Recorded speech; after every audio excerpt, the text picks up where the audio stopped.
Madame, mademoiselle, monsieur, bonsoir. Merci de nous rejoindre à Canal Algérie pour un nouveau numéro de questions d'actu qui s'intéresse ce soir au dossier du logement. L'habitat, un secteur qui a connu une redynamisation à la faveur du lancement de plusieurs programmes, pour ne citer que le retour de la formule location-vente, l'ADL en l'occurrence, et la création d'un segment spécifique pour les souscripteurs dont le salaire dépasse les 6 fois le SNMG. Alors les choses ont considérablement avancé, notamment et surtout sur le plan administratif. Un grand nombre ou un nombre de souscripteurs LPP ont déjà reçu la réponse à leur demande. Dans quelques jours, ils commenceront à verser le premier rapport. Pour les souscripteurs ADL, ça ne saurait tarder. En tout cas, c'est ce que nous allons essayer de savoir aujourd'hui sur ce plateau. Beaucoup de questions restent posées. Je tiendrai à cette occasion à remercier tous les internautes qui nous ont communiqué leurs questions à travers notre page Facebook Questions d'actu et que nous allons poser aujourd'hui aux concernés. Il y va même de la mission que s'assigne le service public. Sans plus tarder, je passe à la présentation de nos invités ce soir. Il s'agit de M. Mohamed Rahimia. Vous êtes président du GIE, le groupe d'intérêt économique, et vous êtes aussi directeur général de l'OPGI de Hossein Daya Alger. Bonsoir. Merci d'avoir accepté notre invitation. Également avec nous, M. Lias Benidil, directeur général de l'ADL. Merci d'avoir accepté notre invitation. Bonsoir. Et M. Nasreddine Azam, vous êtes directeur général du logement au ministère de l'Habitat. Bonsoir. Mais avant de commencer, je vous propose de suivre avec nous ce reportage, ou plutôt cette enquête qui revient entre autres sur la nouvelle politique du logement en Algérie, une politique qui se traduit par le lancement de plusieurs segments, plusieurs formules, tous segments confondus. C'est un reportage signé Bouchara Bouali, on revient juste après.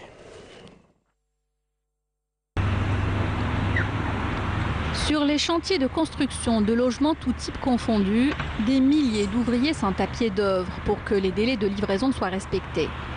La ADL a par exemple lancé courant 2013 et à ce jour, quelques 100 000 logements. Il y a beaucoup de chantiers qui ont démarré il y a 4 mois, il y a 6 mois, il y a 8 mois. Donc toujours est-il, on reste dans un délai de 24 à 26 mois. Bon, je ne peux pas vous dire, Mouled Faïd va être réceptionné à telle date. Il faut revenir à la date de démarrage. Mais généralement, madame, tous ces chantiers ont démarré début le premier semestre 2013. Donc, on fait un petit compte simple. 24 mois, on retombe au premier trimestre 2016. Ou dernier trimestre 2015.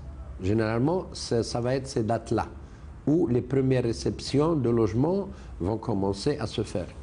Ces réceptions concerneront les souscripteurs dits ADL2, c'est-à-dire ceux qui ont déposé leur demande en 2001 et 2002 et qui ont actualisé leur dossier en 2013. Certains ont déjà reçu leur ordre de versement, les autres devront attendre au plus tard, d'ici à juin. Les souscripteurs dits ADL1, c'est-à-dire ceux qui ont versé de l'argent en 2001, ont pour la plupart réceptionné leur logement. Pas plus tard que samedi, 962 bénéficiaires ont reçu les clés de leurs appartements. Hier, on a distribué 962 logements à Harawa. Il va rester 600 logements entre Draria et Bellevue, respectivement 341 et 271. Ça, d'après les instructions que j'ai reçues de mon ministre, il est impératif de les livrer à fin mars. Et on fera tout pour les livrer. Il ne reste pas grand-chose.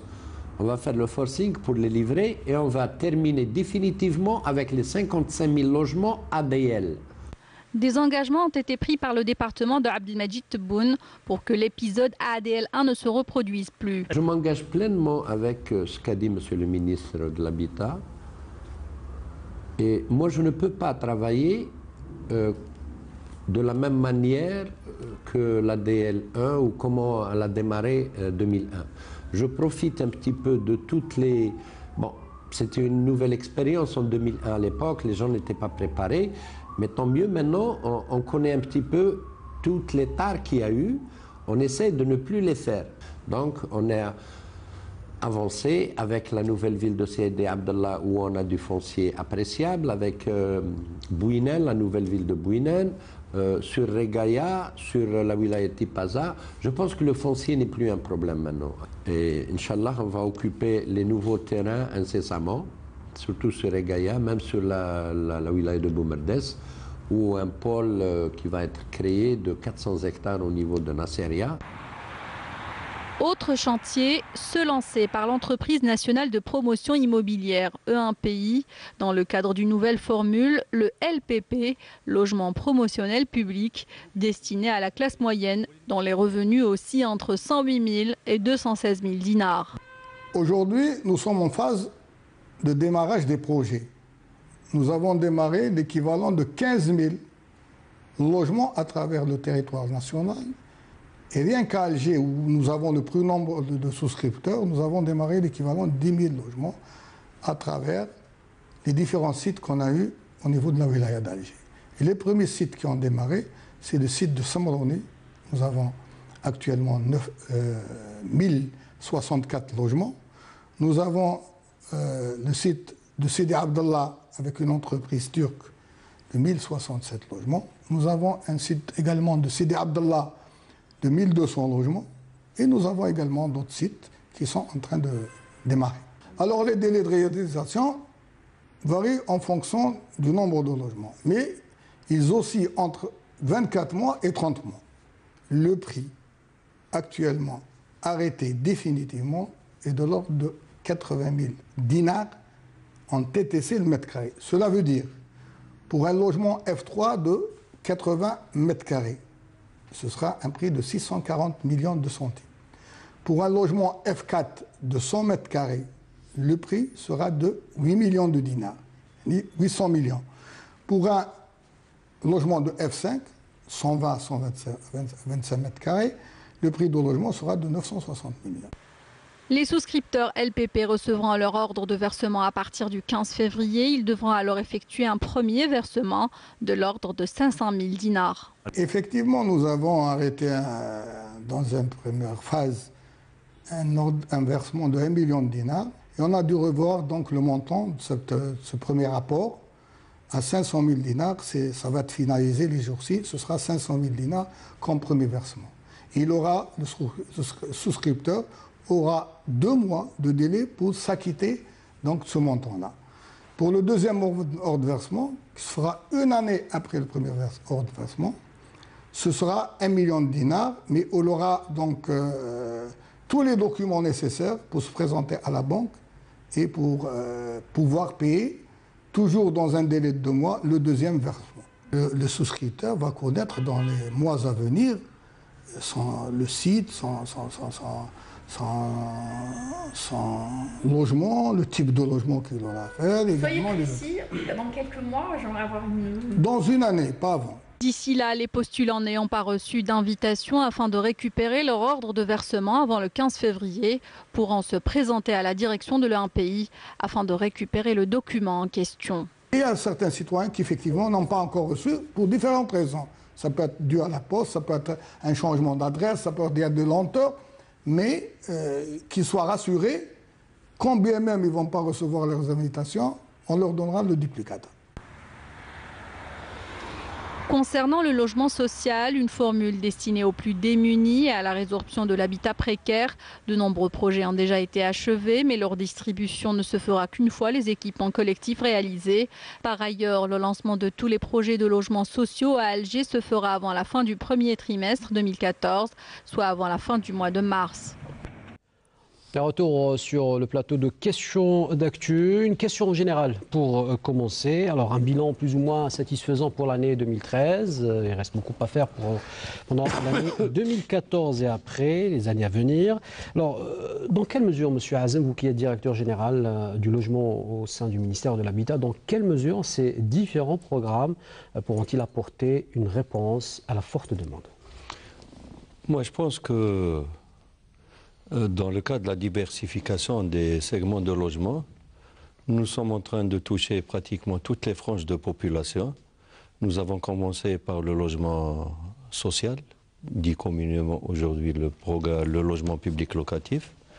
Nous avons aussi initié le logement rural pour essayer de stabiliser un peu les populations au milieu rural et par conséquent, ils reviennent au milieu rural du fait que durant des années noires, des années de terrorisme, ces populations ont pratiquement déserté leur milieu. Donc avec l'inscription d'un programme de 900 000 logements, nous sommes en train de constater qu'il y a un engouement de la part des citoyens qui habitaient le milieu rural pour intégrer leurs domiciles initiaux.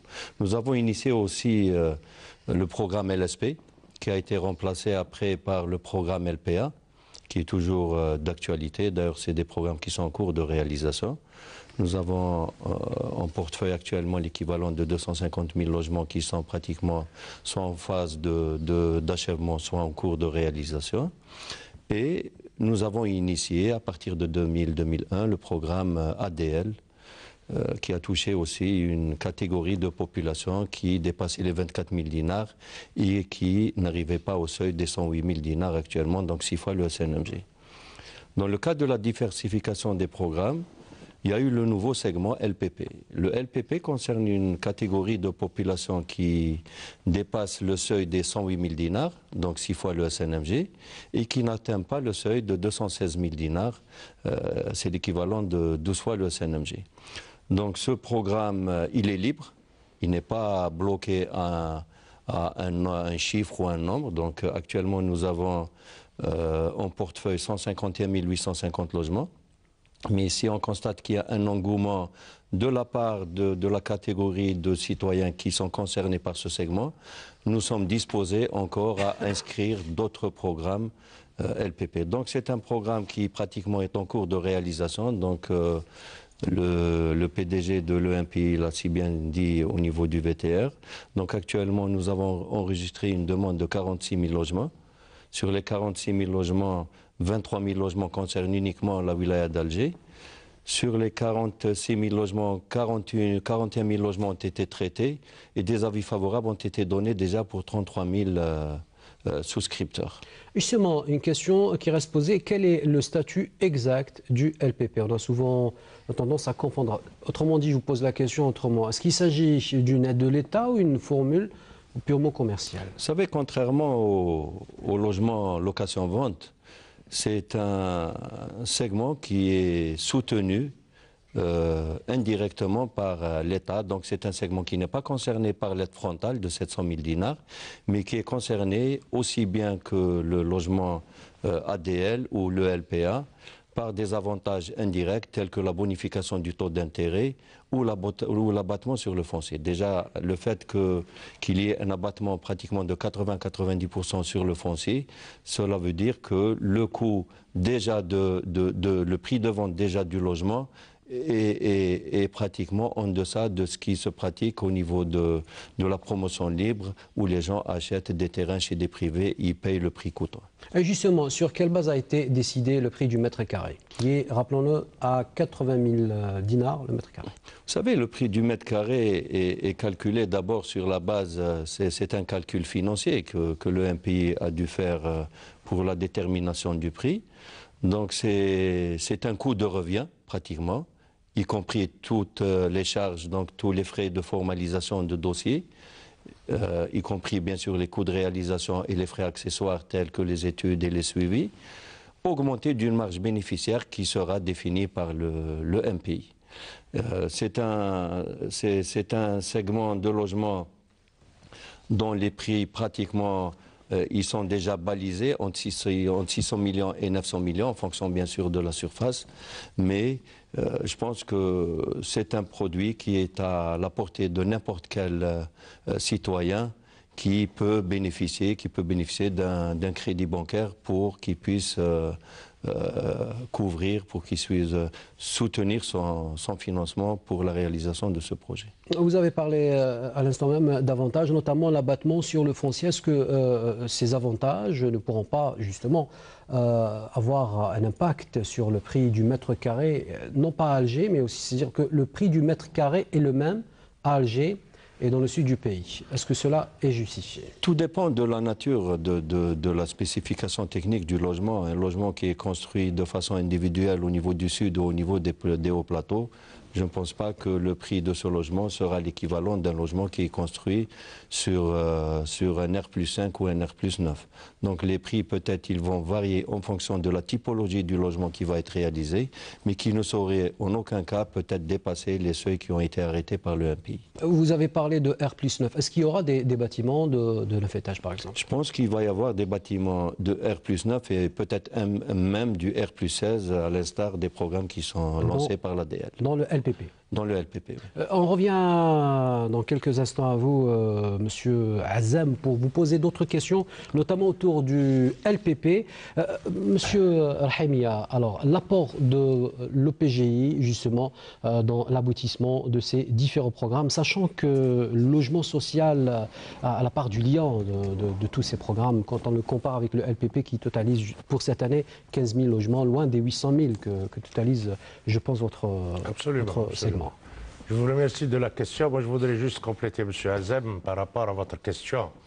Quant à la satisfaction donc, de la demande pressante et importante donc, des citoyens, je crois qu'il y a une aide de l'État qu'il n'a pas évoquée, c'est celle, donc, ce qu'on appelle l'aide à l'accession à la propriété et qui est ouverte pour chaque citoyen désireux, soit de faire donc, des travaux de réhabilitation de son logement, d'en faire une extension, c'est une aide frontale, donc non remboursable, donc qui est destinée à tous les citoyens algériens. Donc elle est de l'ordre de 700 000 dinars au niveau du nord, des wilayas du nord, de 800 000 dinars au niveau des hauts plateaux, tels que Biskra, Djelfa, etc., et de 1 million de dinars pour l'extrême sud.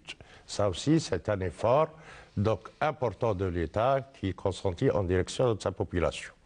Maintenant, par rapport à ce qui est des programmes de logement socio-locatif, comme vous le savez, donc, devant l'ampleur du phénomène de l'habitat précaire d'une part, et de la demande également importante d'autre part, l'État a conçu un important programme donc, qui tourne autour de 820 000 à peu près unités de logement à travers le territoire national. Donc sur ce programme-là, donc une bonne partie a été réalisée jusqu'à présent. Nous sommes donc à peu près à plus de 277 000 unités de logement. Et donc les premières unités donc, ont connu une distribution au cours de l'année 2013, mieux encore, avec les mesures donc, que le gouvernement a prises, tendant donc, à faire des préaffectations donc, de ces logements. Une fois donc, le niveau de réalisation aurait atteint donc 60% et plus. Tout ça est destiné donc à rassurer d'une part le citoyen et d'autre part donc pour éradiquer le phénomène de l'habitat précaire, notamment les points insalubres. Ça, c'est pour tout ce qui est logements sociaux. Monsieur Benidir, un grand événement hier, jeudi, pour les souscripteurs de l'ADL1, comme on l'appelle. Alors, beaucoup d'inquiétudes autour de la tranche qui reste par rapport aux citoyens qui n'ont pas encore reçu leur logement et dont les dossiers ont été déposés en 2001. Bon, hier, effectivement, c'était un heureux événement qui s'est passé sous l'égide de M. le ministre de l'Habitat et de l'Urbanisme et de la Ville. L'ADL a distribué 962 logements du programme des 55 000 logements initialement lancés par l'ADL. Ces 962 000 qui se trouvent à Hraoua, on a remis les clés à ces citoyens qui ont attendu plus de 12 ans. Alhamdoulilah. Ils ont tous commencé à prendre les clés à partir d'aujourd'hui. Ils se sont tous présentés chez les notaires respectifs parce qu'on en a mis 5 pour faire vite. Tous les citoyens qui ont payé en 2001 et qui n'ont pas encore reçu leur logement, c'est des citoyens qui sont concernés par le site de Dararia et de Bellevue. Sur Alger, il nous reste 60 logements aussi à Médéa et 60 logements à Annaba. Pour le site de Dararia, ça ne saurait tarder. Au plus tard, fin mars, au plus tard la première semaine du mois d'avril, si, Inch'Allah, il n'y aura pas trop d'intempéries, parce que ce qui reste à faire, c'est des VRD. Donc les VRD sont un petit peu sujets à la nature. J'espère que d'ici là, il n'y aura pas beaucoup d'intempéries et on pourra livrer. Les logements sont prêts. Il reste juste les VRD, c'est juste un mur de soutènement à faire, que ce soit à Jolie-Vue ou à Draria. Est-ce qu'il y a une date qui a été arrêtée pour tourner définitivement la page de l'ADL 2001-2002? Tout à fait. La page la date pour tourner la page des 55 000 logements de 2001, l'ADL 2001-2002, le 15 avril, on ne va plus parler des logements, des 55 000 logements précédemment lancés par l'État. Bon, je viens de vous expliquer qu'il reste 600 logements à Alger, 341 à Draria et 271 à Bellevue. Au maximum, sur instruction de Monsieur le ministre, au maximum, la première semaine du mois de février, ce sera des réceptions provisoires de ces chantiers. Mais avant, tous les souscripteurs vont être passés au filtre et en même temps leur donner les 5% de remise des clés. C'est pour gagner du temps. Avant que le projet soit totalement réceptionné, on va commencer déjà à appeler les gens à formaliser leur dossier de paiement des 5% qui concernent la remise des clés. En même temps, le filtre, bien sûr. Donc, on va aller vite pour résoudre ce problème de tous ces logements qui restent en instance. Malheureusement, on a tout fait pour les terminer. Inch'Allah, on va les terminer d'ici au maximum la première semaine du mois d'avril.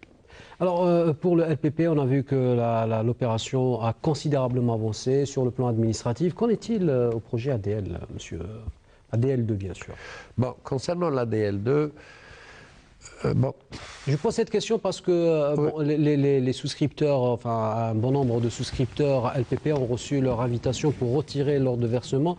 Qu'en est-il aux souscripteurs ou demandeurs de l'ADL2? Bon, avant d'arriver à l'ADL2, concernant les ordres de versement, vous avez oublié de parler de 2001-2002 qui n'ont pas payé et que l'État s'est engagé à prendre en charge.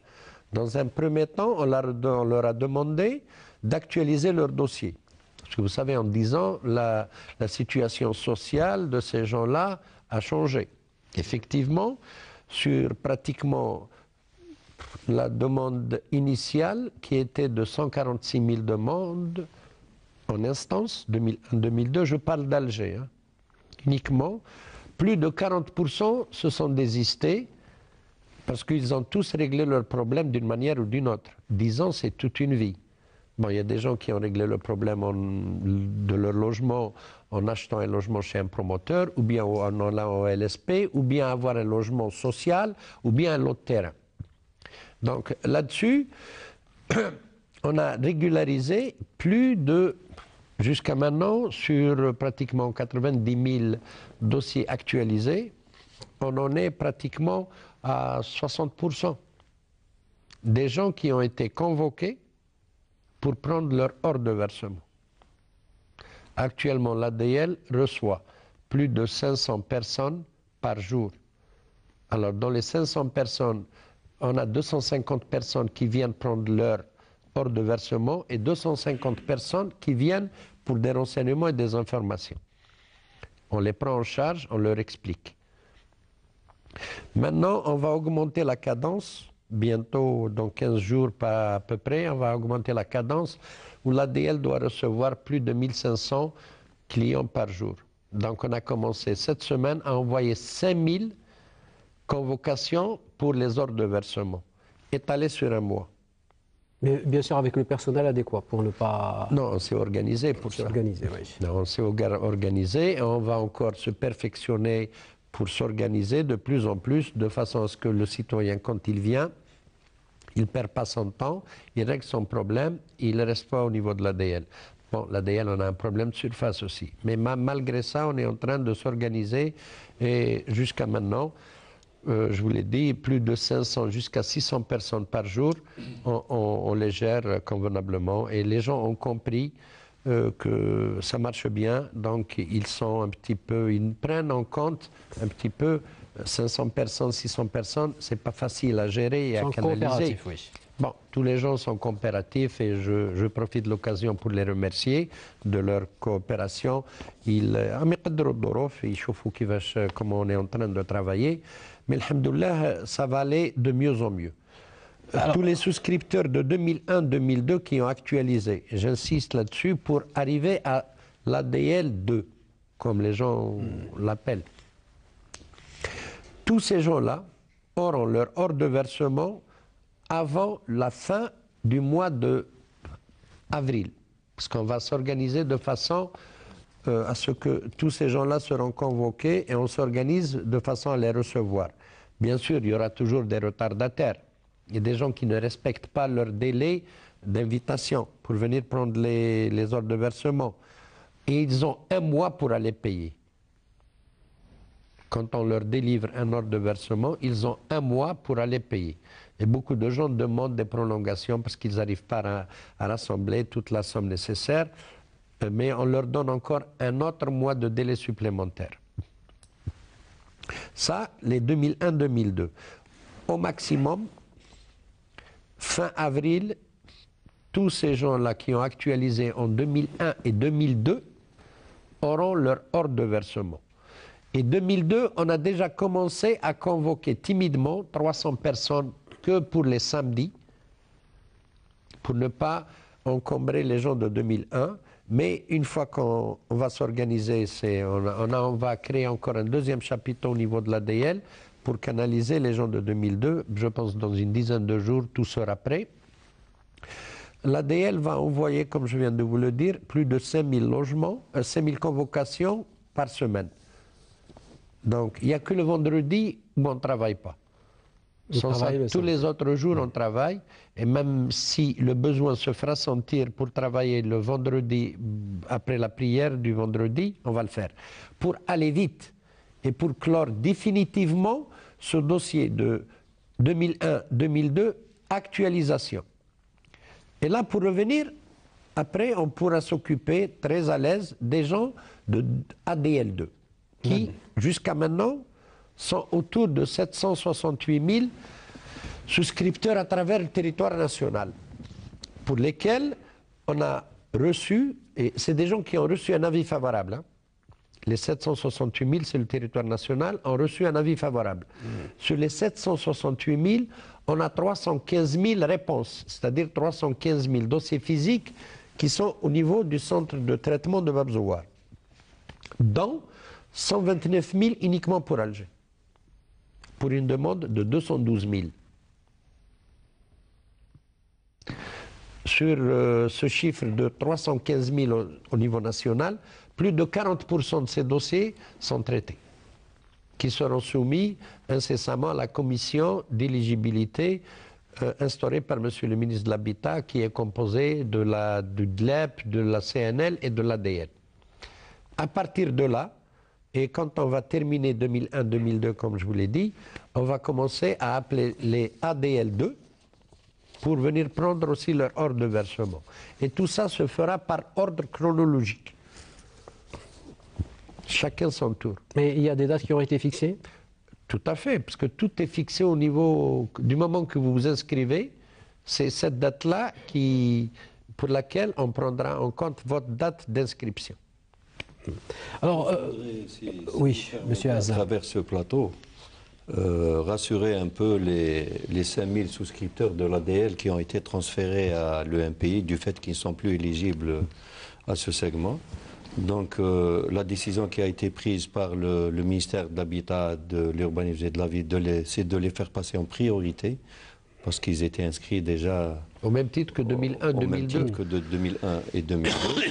Et l'effort qu'on a fait en matière de réduction des paiements, c'est dû principalement aux doléances de cette catégorie de population. Et justement, en parlant des souscripteurs ADL qui ont été transférés vers le segment LPP, alors certains se plaignent de ne pas avoir reçu leur invitation. Vous savez, tout est programmé, donc tout est programmé, tout est informatisé, comme l'a dit monsieur le directeur général de l'ADL, donc chacun attendra son tour, tout le monde sera convoqué, donc l'EMPI a commencé déjà à préparer les ordres de versement qu'elle compte délivrer à partir du 15 février 2014 à raison de 1000 ordres de versement par jour.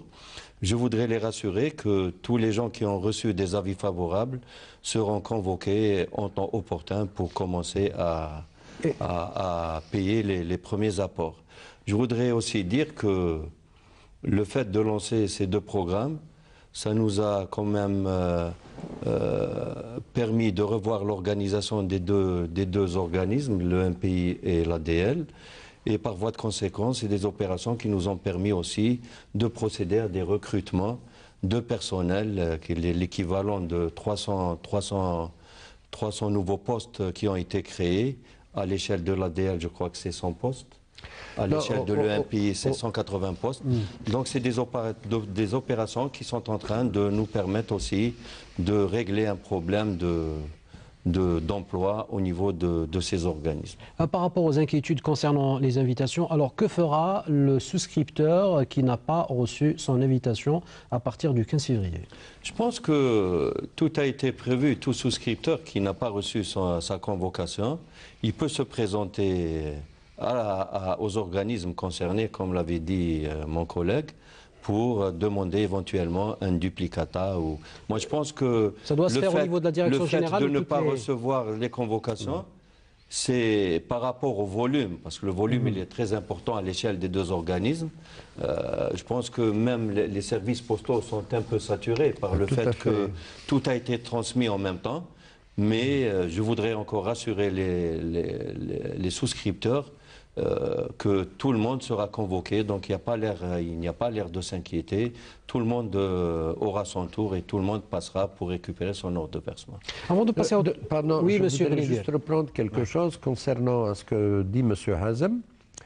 De toutes les manières, ce qui se passe à l'ADL, il y a beaucoup de gens qui viennent se plaindre qu'on n'a pas reçu notre ordre de versement parce que, justement, cet ordre chronologique, nous, on l'affiche au niveau de l'ADL.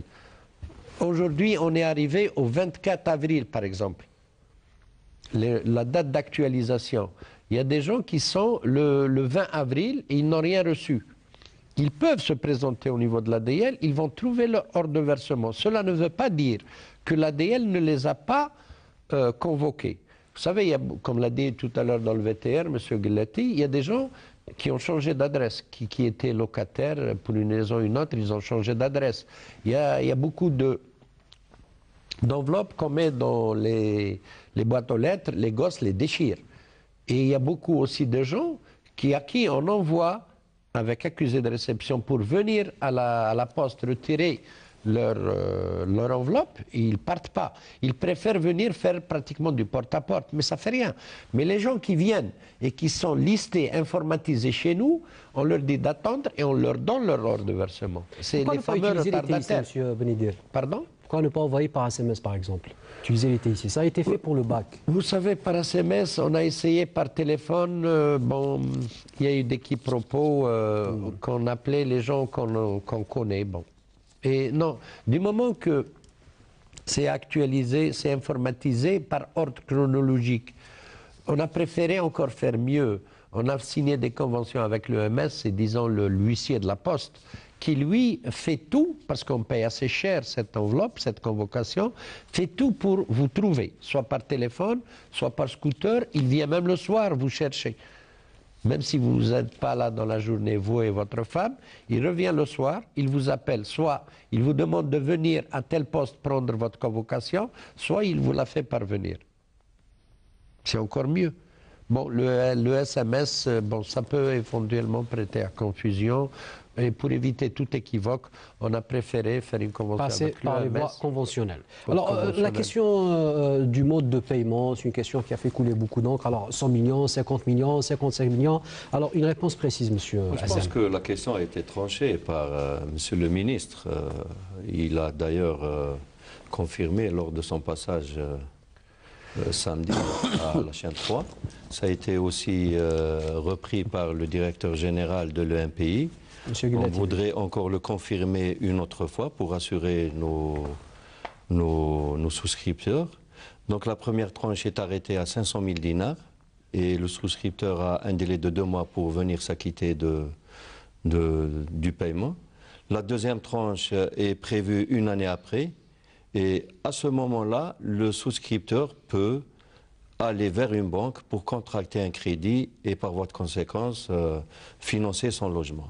Et la tranche, elle est estimée à 1 million de dinars, mais moi je pense que si le souscripteur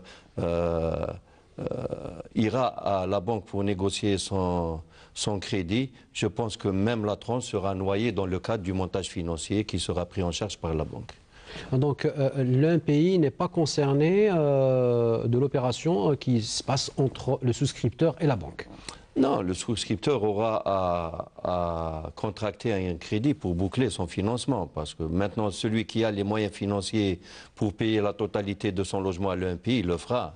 Mais je pense que beaucoup de citoyens iront vers des crédits bancaires pour financer leur logement. Je voudrais encore confirmer une autre fois que nous n'avons aucune relation avec la banque, donc tous les frais de banque et les frais de gestion de banque et les intérêts qu'auront à payer les souscripteurs, ils ne sont pas compris dans le cadre du prix de vente. Là, c'est une relation entre un citoyen et sa banque pour lui permettre de financer son logement. Je voudrais clarifier cette question puisqu'elle nous a été posée à plusieurs reprises. Je voudrais le confirmer encore une fois que la relation qu'il y a entre le souscripteur et la banque, on n'a rien à voir en matière de prise en charge des surcoûts qui seront générés par des frais de gestion de la banque. Ils ne sont pas pris en charge dans le cadre du coût du prix de vente fixé par la Même concernant les taux d'intérêt. Le taux d'intérêt, c'est une relation entre le souscripteur et sa banque. Donc, on n'a aucun. Donc, c'est une convention que va signer le souscripteur avec sa banque. Donc, par rapport, bien sûr, à son niveau de revenu et à son âge, un niveau de crédit sera déterminé, en principal, bien sûr, et en intérêt. Et il aura à connaître le montant global qu'aura à payer le citoyen en principal et en intérêt généré par le crédit qui est octroyé aux souscripteurs. Avec des taux bonifiés entre 1 et 3%, absolument, comme le stipule absolument. la loi de finances. Alors, on va parler un peu de disponibilité. Là, je me tourne vers vous, monsieur Al-Haïmia. Alors, le logement social sera-t-il disponible dans l'avenir? Absolument. Le logement social existera et sera disponible tant qu'on aura ces franges de population à revenus modestes et des gens diminuent. Donc l'État ne peut pas se désengager pour cette frange de la population. Donc vivre le logement social locatif vivra tant que cette catégorie de population existera. Et comme les pauvres, ça existe partout, je ne pense pas qu'il va disparaître au moyen... ce segment de logement va disparaître dans le proche avenir. C'est vrai qu'il y a une évolution dans les revenus des citoyens algériens. Et là, ils peuvent éventuellement passer à un autre segment de logement, mais ce que je peux vous dire, que le logement social restera. Un logement social qui a connu un bond considérable en matière de qualité, quelle est encore la politique dans l'avenir? Bien. Est-ce qu'on va vers, en s'améliorant, comme c'est le cas par exemple pour le LPP, et la question que je vais poser également pour M. Elias Benidé pour l'ADL? Parfait. Donc moi, avec toute modestie, les pouvoirs publics, depuis quelque temps, ne se contentent plus donc, de réaliser en quantité. Bien au contraire, donc ils s'intéressent à la qualité. Et je disais donc qu'il y a eu des mesures donc, qui ont été prises par le ministère de tutelle en particulier, et qui tentent donc à intégrer des matériaux donc nobles dans la réalisation de logements sociaux locatifs, notamment par l'apport de marbre, par des portes donc, de qualité de prestation. Donc il y a également donc, les espaces verts. Et c'est tout ça qui rend un petit peu le logement social d'un niveau de qualité très appréciable. Est-ce qu'on va, M. Elias Benidé, est-ce qu'on va vers des modèles de cités intégrées, contrairement à l'ADL qu'on a vu, enfin les cités qu'on a qualifiées de cités dortoirs? Tout à fait. L'ADL, son credo, c'est les cités intégrées. On ne doit plus faire de cités dortoirs. D'ailleurs, c'est pour ça que maintenant, tout ce qui est équipement, on est devenu maître d'ouvrage unique. tout ce qui concerne les VRD et tout ce qui concerne les équipements. On ne va plus faire du logement et 2 ans après remettre une école ou une polyclinique. Tout va se faire en même temps. On donne clé en main. D'ailleurs, les entreprises avec qui on travaille, on signe des marchés de réalisation logement, VRD et équipement. Donc, c'est 3 ans 1. L'entreprise termine son projet, elle nous donne le projet totalement fini avec ses VRD et ses équipements, plus bien sûr les logements. Bon, pour la qualité, on a un cahier de charge qui est très bien étudié. C'est plus le cahier de charge de 2001, c'est un cahier de charge de 2013, où pratiquement la qualité est de mise.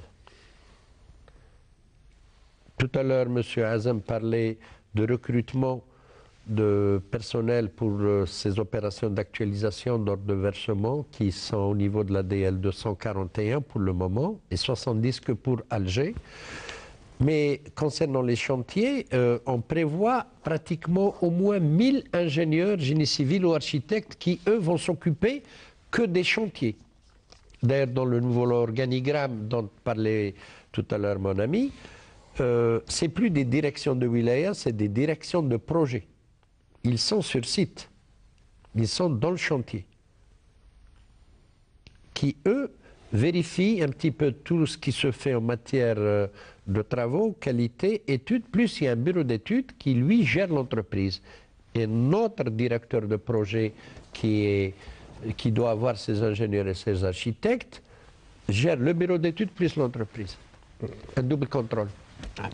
L'une des... oui, monsieur Azem. Je voudrais recadrer un peu les choses. La cité intégrée ne concerne pas uniquement l'ADL. Elle concerne même les programmes sociaux. Et nous avons eu à visiter il y a quelques semaines un projet qui est en achèvement actuellement à Bab Ali. C'est une fierté du fait que le logement il est terminé, y compris les équipements d'accompagnement, chose qu'on ne voyait pas il y a des dizaines d'années. Donc aujourd'hui, lorsqu'on va loger les citoyens dans une cité telle que la cité de Bab Ali, sociale bien sûr, l'école ouvrira le jour où les citoyens occuperont ces logements. Quel type de quartier pour le LPP ? Il y a certaines appréhensions autour de la présence de locaux commerciaux. Beaucoup a été dit concernant justement les cités. On ne sait pas comment vont être ces cités LPP. Vous avez parlé tout à l'heure de R+9 et R+16. Oh, c'est des cités intégrées à l'instar des programmes qu'on va réaliser pour le compte de l'ADL. Donc c'est des cités où le MPI va mettre le paquet en matière de qualité, en matière d'utilisation de matériaux nobles. Oui.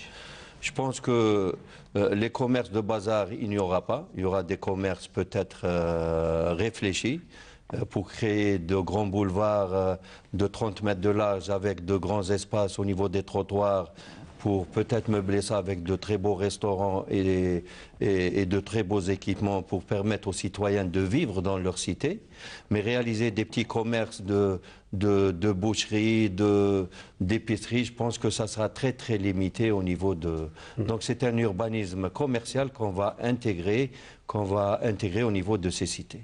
Alors, on a parlé sur la fiche de vœux, il y avait des constructions collectives, semi-collectives. Alors qu'en est-il par rapport à LPP? Les souscripteurs demandent est-ce qu'il y a des habitations qui seront semi-collectives ou individuelles, par exemple dans le nord du pays? Vous savez, déjà au niveau, ce système, on doit le prévoir déjà au niveau des hauts plateaux et au niveau du sud et du Grand Sud, parce que même au niveau du sud et du Grand Sud, il va y avoir des programmes promotionnels publics. Et on ne va pas s'amuser à réaliser des immeubles en R+5 ou en R+9 au niveau de ces localités. Donc on a pensé à créer des petits lotissements en individuel ou en semi-collectif, pour essayer de s'adapter d'abord à la nature des terrains Parce qu'au sud, on n'a pas de problème de foncier. Donc on peut aller en horizontal. On peut aller en horizontal. Et puis la mentalité du citoyen qui habite le sud est autre que la mentalité du citoyen qui habite le nord. Il veut vivre dans sa petite demeure avec une cour, avec de l'espace. Donc nous allons prévoir pour ces régions des programmes spécifiques, bien sûr, et qui cadrent avec la typologie de l'architecture, c'est très important. On ne va pas arrêter ou produire des architectures du nord qu'on va reproduire au niveau du sud. Ça sera typiquement prévu pour les zones du sud et tout ça, nous l'avons encadré déjà dans le cadre d'un dispositif pour réglementer un peu la typologie des logements qu'on doit construire au niveau de ces zones. Alors, l'une des questions qui est posée également pour vous, Monsieur Elias Benidir, c'est la préaffectation. Sur quelle base elle se fait? De quelle préaffectation vous parlez? Vous avez un souscripteur qui demande un logement ADL. Sur quelle base ou quels seront les critères qui seront pris en considération pour l'affecter dans tel ou tel quartier de Alger, par exemple? Si on prend en considération, on prend par exemple Alger. On n'en est pas là encore. Là, on est en train d'actualiser les dossiers de 2001-2002. Une fois que ces dossiers de 2001-2002 seront finalisés, tous les projets qu'on a lancés, et on est autour de pratiquement 94 000 sur le territoire national, tous ces gens-là auront des fiches de vœux une fois que pratiquement tout le programme d'Alger sera mis en chantier. Auront des fiches de vœux pour voir un petit peu où les gens voudraient y aller. Maintenant, pour la typologie, puisque vous m'en avez parlé, tous les gens qui ont une famille, un couple avec 2 gosses, c'est un F3. Et un couple avec plus de 3 gosses, c'est un F4.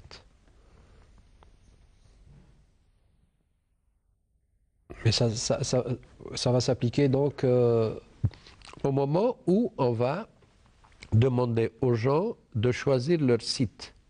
Pour le moment, c'est pas prioritaire, c'est pas d'actualité. On a un souci de rassurer ces gens-là de venir payer leur hors de versement. Ils sont nombreux, il faudrait qu'on termine avec ce dossier pour passer à l'ADL 2. Et au moment venu, cette question sera tranchée aussi. C'est la même chose pour le LPP? Oui, le LPP, moi, je pense que le MPI va arrêter des critères en fonction du choix des souscripteurs. Il y a peut-être des préférences d'un site par rapport à un site, mais je voudrais rassurer que les citoyens que même s'il y a un changement de site, le fait de vivre dans le cadre d'un habitat intégré au niveau d'une zone où tout est hermétique, tout est pris en charge, tout est prévu, je pense que la qualité de vie est la même, hein, que ce soit à Adil Ibrahim ou à Ouled Fayet ou à Suidania. Je pense que ça va se passer comme ça. Oui, monsieur. Et je voudrais rebondir un petit peu sur le concept de cité intégrée. Moi, je suis un peu plus à l'avance par rapport aux collègues MPI et ADL du fait que cette mission donc, de maîtrise d'ouvrage délégué d'équipement a été déjà prise en charge par l'OPJI. Les OPJI des zones d'Alger, de la wilaya d'Alger, pour le programme appelé communément RHP, pour les 35 000 logements. D'ailleurs, on vous y invite à faire une visite pour ces programmes-là. Et donc là, on a prévu, donc il y a l'école, il y a le lycée, le CEM, il y a tous les services basiques, tels que les antennes communales, le centre de soins. Mieux encore, nous avons dégagé des espaces pour 2 activités que nous estimons prioritaires et principales, donc à la demande des autorités locales, à savoir donc l'activité de marché de fruits et légumes et de supérette. Pour ce qui est du reste, à partir de 2012, vous avez dû suivre donc les visites de M. le Premier ministre. Donc c'est une volonté affichée des pouvoirs publics de rompre totalement avec la notion de cité dortoir, d'ailleurs appelée à juste titre comme ça. D'autant qu'elle véhicule beaucoup de phénomènes. Absolument. Et pas plus tard que cet après-midi, pour vous rassurer, on était on s'est travaillé au niveau de la wilaya. on a eu donc l'inscription de plus de 69 équipements, donc qui concernent l'ensemble des secteurs, y compris le secteur des affaires religieuses, des marchés donc de quartier, des lycées, des CEM, des structures pour les services de sécurité, et qui sont d'ores et déjà donc répartis à travers les nouveaux pôles, là où est implanté donc l'ensemble des programmes donc 2010-2014, y compris une tranche de logement pour ce qui est du programme de l'ADL et de l'INPI. Donc c'est pour vous dire que ce problème-là est pris en charge totalement. Donc le citoyen, quand il viendra, il trouvera l'ensemble des conditions donc, réunies pour mener convenablement une vie pleine de quiétude et de tranquillité.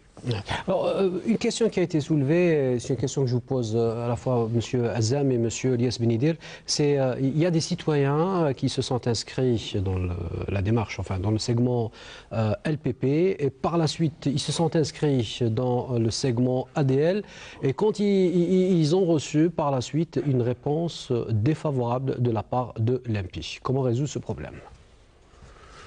Bon, s'ils ont reçu... c'est quoi le rejet? C'est quoi l'avis défavorable? Il faudrait savoir pourquoi le MPI a rejeté une demande d'un citoyen. Bon, je ne le sais pas, je ne peux pas le savoir, mais toujours est-il, s'il s'inscrit au niveau de l'ADL et qu'il a été rejeté par le MPI, nous on le prend en charge, c'est un citoyen comme un autre, il n'y a aucun problème. Tout dépend pourquoi le MPI l'a rejeté.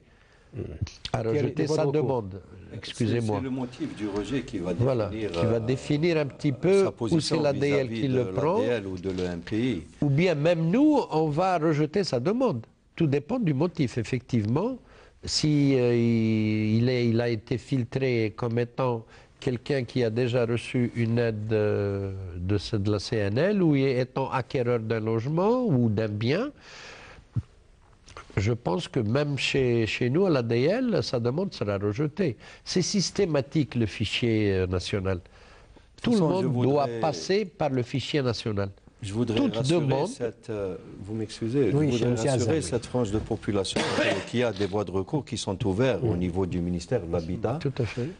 Pour les programmes location-vente et pour le programme LPP.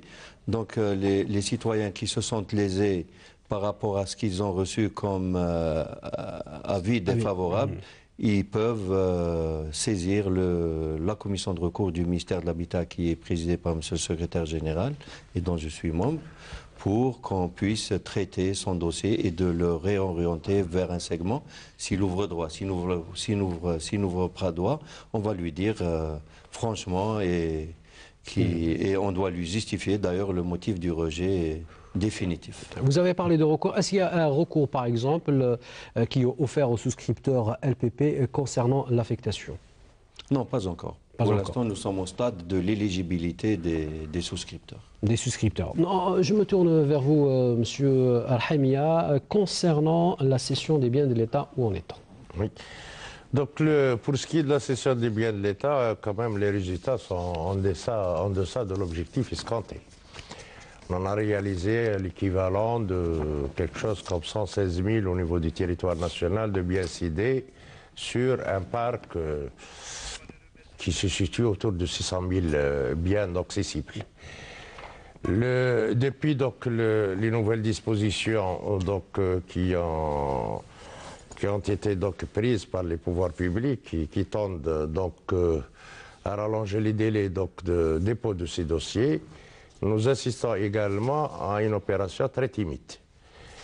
D'ailleurs, c'est une opportunité pour, j'en fais appel à nos concitoyens, nos locataires, donc de ces biens cessibles. Je le rappelle, donc tous les logements mis en exploitation avant le 1er janvier 2004, pour qu'ils puissent déposer leur dossier du fait des gros avantages que leur offre la loi par rapport donc, à cette opération de cession. D'abord, premier point par rapport donc, au coût. On vient de voir qu'au niveau de l'ADL et de l'INPI, si les prix tournent autour entre 6 000 dinars et 8 000 dinars, me semble plutôt 80 000 dinars le mètre carré. Au niveau de ces biens mis en exploitation, donc le coût de cession au mètre carré est de 12 000 dinars, avec éventuellement des abattements et des réfactions donc, sur le prix de cession selon le mode de paiement, qu'il s'agisse de paiement au comptant ou à tempérament. Donc ils vont jusqu'à 10% d'abattement. Mieux encore, la période de paiement donc, de ces logements, le prix de cession, il est étalé jusqu'à 20 ans. Donc, de fait, ils se retrouvent, donc, comment dirais-je, locataire et en même temps propriétaire. Locataire-propriétaire. Et c'est une opportunité parce que donc, qui est donnée par les pouvoirs publics ou également de par le statut de ces occupants, des occupants de ces logements qui sont des logements donc, à caractère social. Donc on leur offre la possibilité, eux aussi, pourquoi pas, à l'instar des autres franches, d'être acquéreurs, de propriétaires de leurs biens. Alors, il ne reste pas beaucoup de temps, le temps qui nous est imparti va se terminer. Je vous laisserai peut-être, je vais faire un tour de table pour dire un dernier mot autour de l'habitat en Algérie. Bon, concernant l'ADL, moi je voudrais un petit peu lancer le message suivant. Je demande à tous les souscripteurs de 2001 et 2002, que je les rassure, que l'ordre chronologique sera respecté.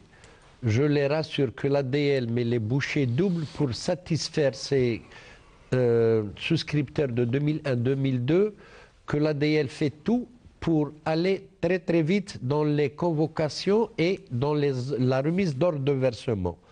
Le maximum, comme je vous l'ai dit tout à l'heure, on fera tout pour que, au bout de 2 à 3 mois, on n'en parlera plus de ces 2001-2002. Tous les gens auront leur ordre de versement, ils vont aller payer. Et tous les gens qui ont payé en 2001 pour les derniers logements qui restent au niveau de l'ADL, qui sont en cours de finition, au maximum, le 5 avril, la première semaine du mois d'avril, tous ces chantiers seront réceptionnés et les ordres de versement de remise des clés, c'est-à-dire les 5%, seront donnés bien avant. Ça, je peux vous les rassurer. Et je rassure aussi tous les gens qui viennent un petit peu à l'ADL pour demander des renseignements, d'autant plus qu'ils savent un petit peu que l'ordre chronologique est établi et tout le monde aura sa convocation.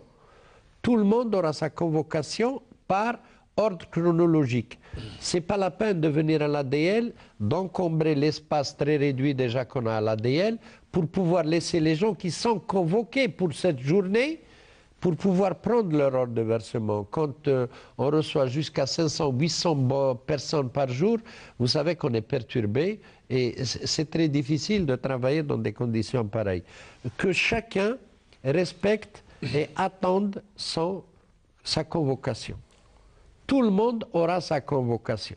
Même s'il y aura des oublis, on les reprendra plus tard en charge. Tout le monde aura sa convocation.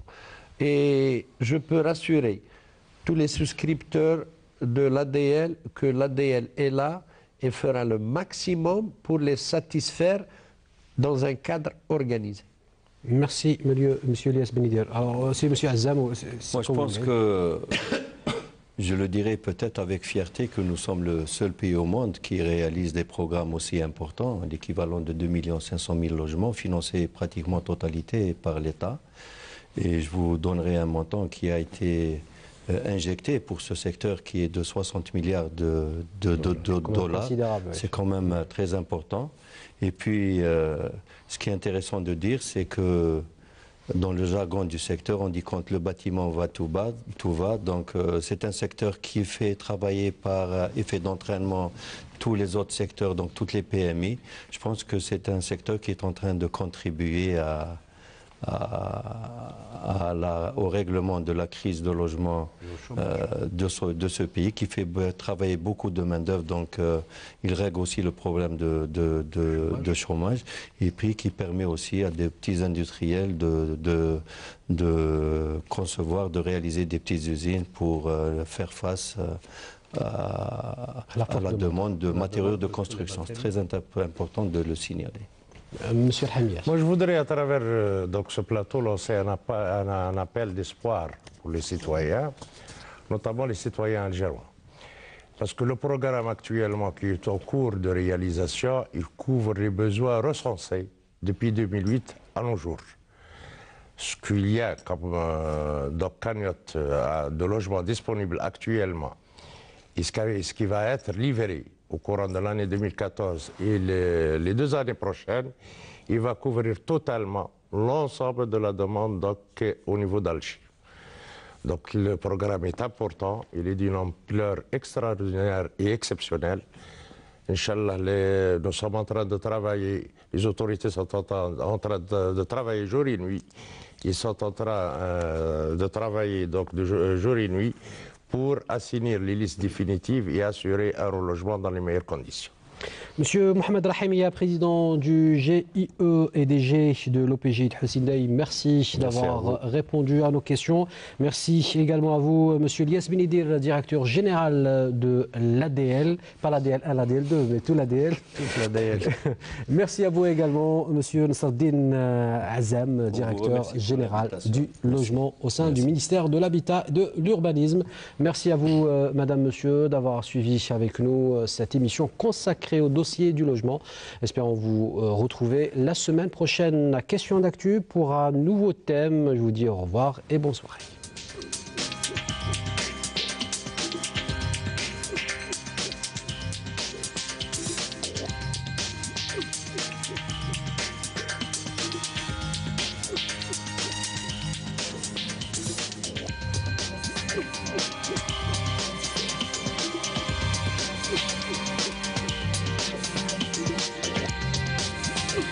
Yeah.